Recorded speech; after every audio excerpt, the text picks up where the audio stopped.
Sexta-feira, dia 8 de agosto de 2025. Sejam todos muito bem-vindos, meus amigos, a mais um vídeo do canal Terra Brasilis News. Espero encontrar a todos muito bem para conversarmos um pouco.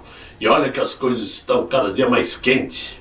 Não na temperatura, porque aqui está ainda meio frio, mas politicamente a coisa vai de mal a pior. E está todo mundo na expectativa, imaginando que talvez ainda hoje saia alguns nomes a mais para a Lei Magnitsky.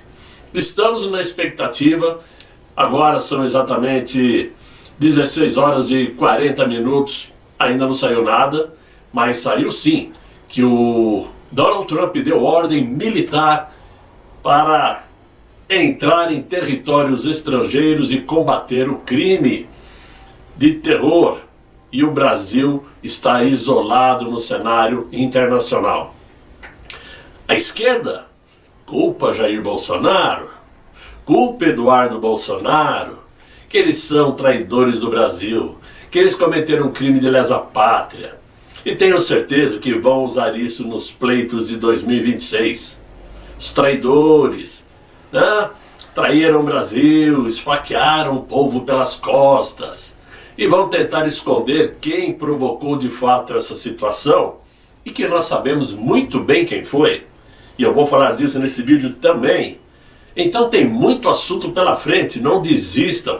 Né? Não desistam. Inclusive eu quero responder ao meu amigo Eduardo Castanheiras, né? Dizendo que meus vídeos estão chatos, porque eu estou falando muito de geopolítica.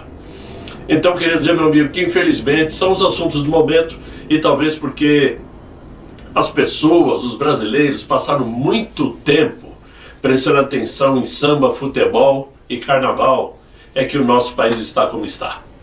Só isso que eu acho, né? Mas não existe somente o Terra Brasilis News e canal para você se divertir. Muito bem.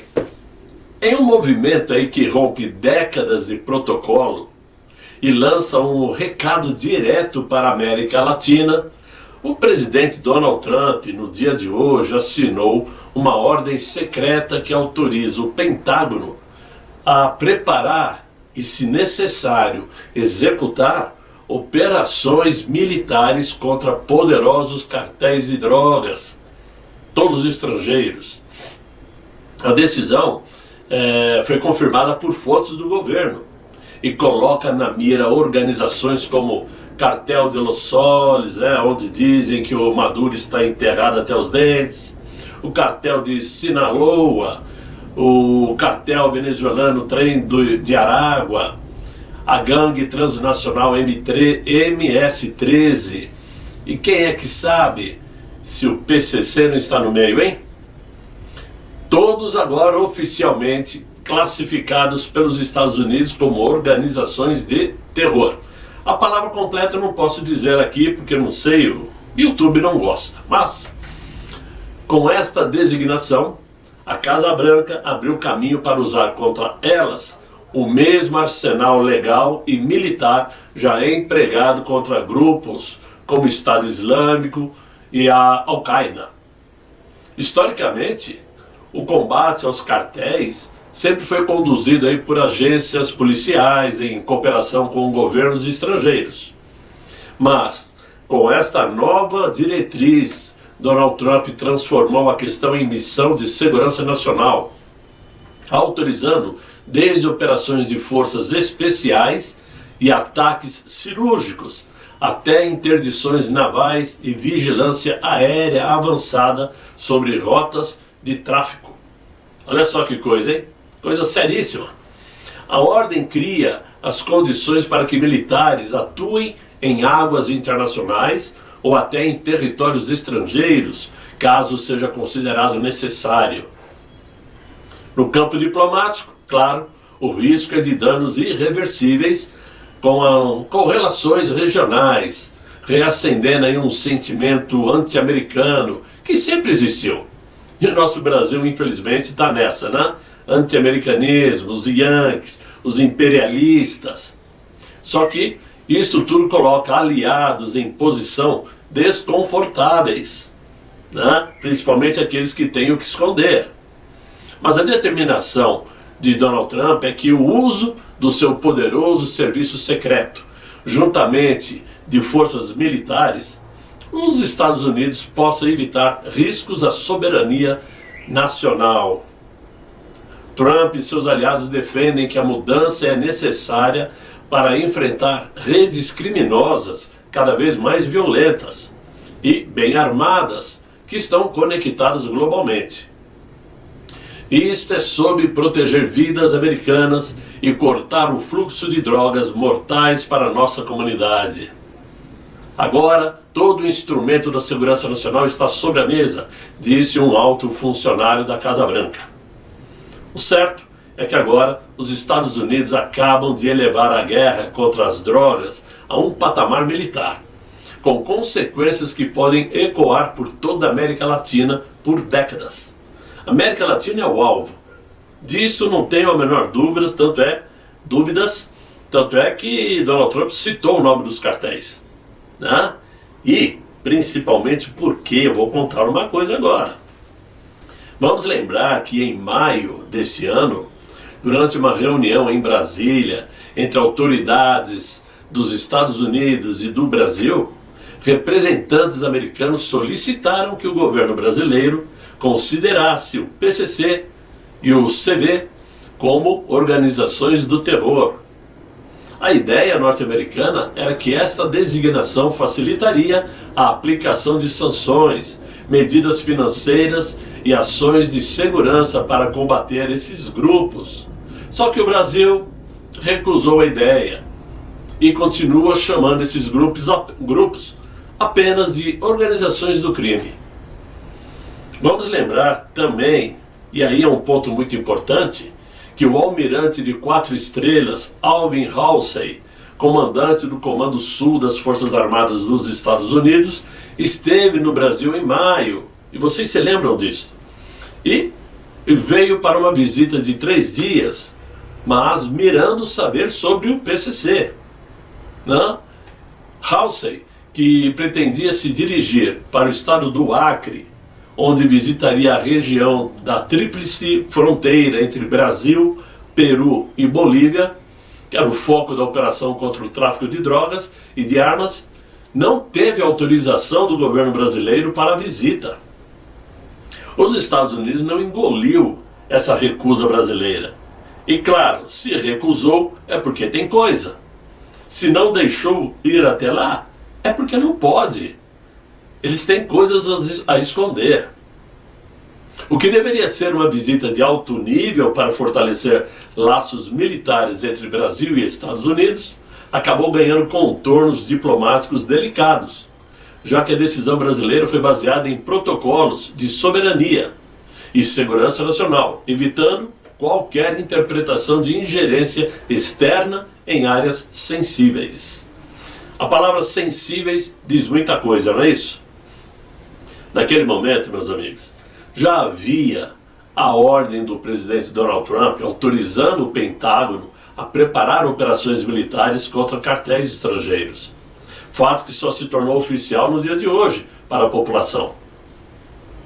Pois bem, o Brasil já fez sua escolha e agora os Estados Unidos sabem realmente de que lado o Brasil está. E por isso, até hoje, com 8 meses de governo de Donald Trump, os Estados Unidos ainda não indicou um embaixador americano para o Brasil. Brasília não tem, a embaixada brasileira não tem um embaixador. Mesmo assim, o Inácio continua agindo como se não houvesse o amanhã e promoveu hoje mais um ato de rebeldia contra os Estados Unidos.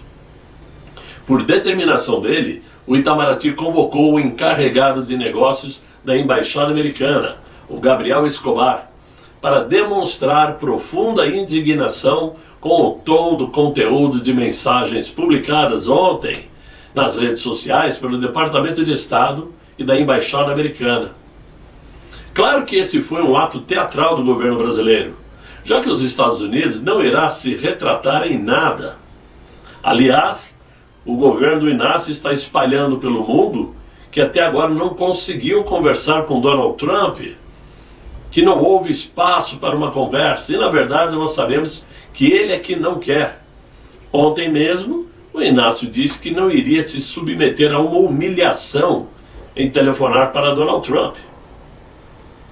Não? Outro detalhe muito importante, que agora há pouco saiu também a informação, é que aquela senhora, né, a patriota que foi presa por conta do dia 8 de janeiro de 23, pegou 14 anos de prisão, ela foi espancada no presídio. Vocês viram essa notícia. Até aí nenhuma novidade. Só que essa notícia já chegou à Casa Branca também, para reforçar os atos de abuso aos direitos humanos praticados por aquele ministro. Vamos vendo como a coisa está. Agora, mudando um pouquinho de assunto e voltando a falar do nosso judiciário, essa situação contra aquele ministro pode virar um novo antipetismo no Brasil. Digo isso porque no passado, o antipetismo nasceu como reação às crises políticas, aos escândalos de corrupção e à sensação de que um partido havia se tornado sinônimo de um poder absoluto. Agora, o roteiro começa a se repetir, mas com um protagonista diferente: aquele ministro. Não se trata mais apenas de discordar de um partido político, mas de enfrentar uma figura que, para uma parcela significativa da população, a grande maioria, ele concentra poderes excessivos diante do judiciário, porque decide sozinho os rumos da nação e interfere em campos que, na visão desses críticos, não pertencem a ele. A prisão domiciliar do nosso presidente Jair Messias Bolsonaro, as ordens de censura, as medidas contra opositores e as investigações controversas viraram munição para um sentimento crescente de revolta. Para a maioria da população, aquele ministro deixou de ser um guardião da Constituição há muito tempo e se tornou um símbolo de autoritarismo togado. Assim como foi o antipetismo, né, pode surgir o antitoga, porque o antipetismo foi alimentado pela Lava Jato, delações e manchetes diárias, né? E o movimento antitoga, como alguns já chamam, cresce a cada decisão polêmica, a cada liminar interpretada como ataque à liberdade de expressão, ações individuais daquele ministro, e a população não está gostando, está pegando ranço. Então, assim como surgiu o antipetismo, vai surgir o antitoga. O antipetismo moldou eleições, derrubou projetos e decidiu governos. Se a revolta contra aquele ministro ganhar o mesmo corpo, pode se transformar em força eleitoral decisiva em 2026. Candidatos já perceberam o potencial e já ensaiam um discurso que mistura críticas à corte, defesa de liberdades individuais e ataque frontal ao que chamam de Estado policial judicial. Historicamente, ataques concentrados em figuras políticas geram ondas eleitorais imprevisíveis. Se a insatisfação contra aquele ministro se consolidar como bandeira, o Supremo poderá sofrer um abalo institucional, perdendo todo o prestígio que resta, que já perdeu quase tudo, né? E, principalmente, vai enfrentar um Congresso Nacional pressionado a limitar seus poderes. Saiu uma notazinha agora à tarde, que eu não sei se é para criar um mimimi. Dizem que o tal do Hugo Mota está com depressão devido à pressão que está sofrendo, por achar que a população não entende o porquê que ele está evitando dar andamento a esses projetos que os conservadores desejam e não entendem as dificuldades do país, as necessidades do país. Eu não sei se é para dar risada ou é para chorar. Se ele está com depressão, procura um psiquiatra. É o que todo mundo faz. É o que todo mundo faz. Agora, que eu saiba, depressão é uma doença que não nasce do dia para a noite, não. Depressão, ela começa lentamente, pouco a pouco, leva-se tempo até se manifestar de verdade. Agora, o presidente da Câmara, que até onde estava bem, agora está com depressão, é uma coisa meio... Bom, deixa pra lá, o assunto não é esse.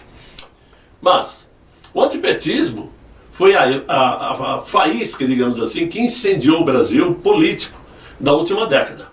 E a partir de agora, o poder da toga pode ser o combustível que falta para redesenhar o mapa político brasileiro, unindo inclusive todos os espectros contra o atual sistema, sejam de direita, de centro ou até de centro-esquerda, todos unidos contra esse atual sistema, que coloca os parlamentares numa coleira e impede o legislativo de trabalhar.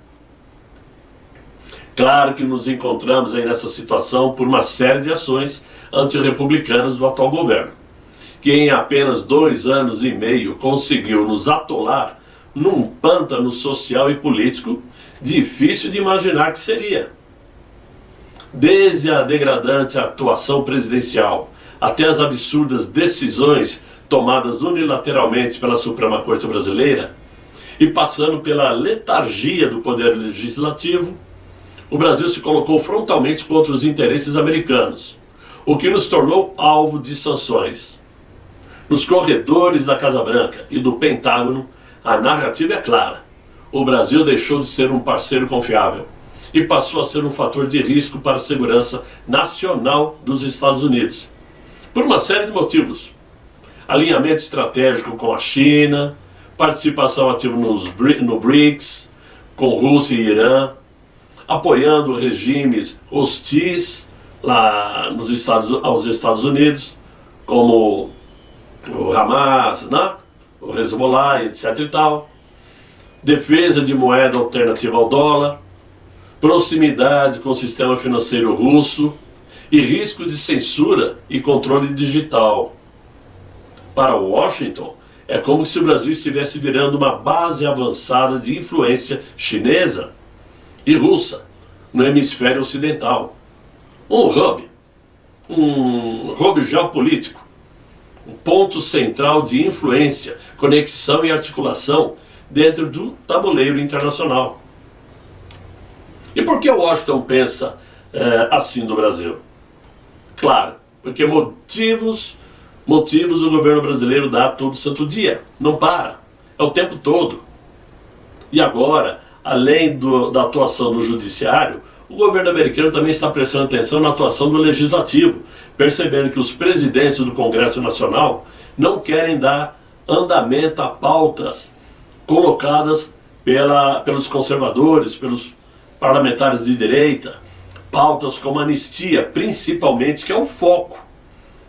A anistia é tudo aquilo que poderia acontecer para livrar, inclusive, esses ministros de um gancho maior, já que eles estão sofrendo penalizações baseadas em ataques aos direitos humanos. A anistia aos presos do 8 de janeiro seria uma forma de amenizar toda a situação, não somente com os Estados Unidos, como dentro do Brasil. Amenizaria e muito.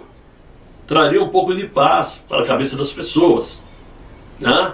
Aí sim, viria aí o fim do foro privilegiado. Ora, em 2019 o Senado aprovou o fim do foro privilegiado.